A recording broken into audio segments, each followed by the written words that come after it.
Well, again, everything is on an individual basis with the family. Some families, the wife is right away ready to take over all the finances and feels very strong and feels empowered and wants to go to Gam-Anon and wants to come to treatment.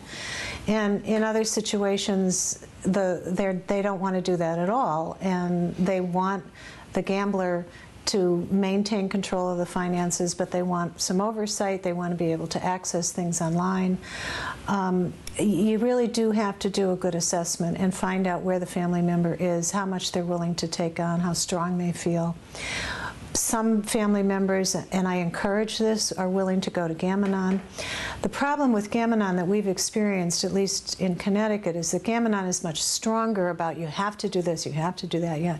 And somebody first going in to hear this often gets scared away and doesn't go back again. So if I do encourage people to go to Gam-Anon, I also tell them not to necessarily feel like they have to do everything right away, that they have to go at their own pace, that the main thing they're going there for is support, that these are people who have been through this and they understand what you're feeling, and you have to give yourself the time to take on what you can take on.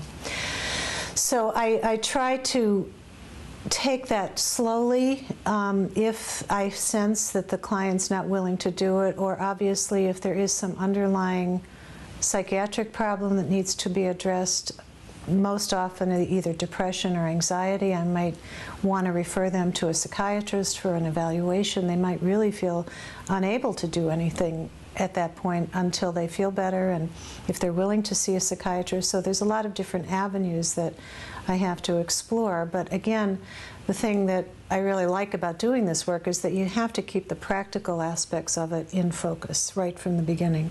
You might not always get what you want from the client or get them to do what you want, but you can put it out there and the client can begin to think about it. For instance, I had a client whose husband had tried to kill himself because of his gambling, and she came to see me even though he wasn't necessarily involved in treatment, and we spent almost a year talking about how to get his paycheck direct deposited into her account.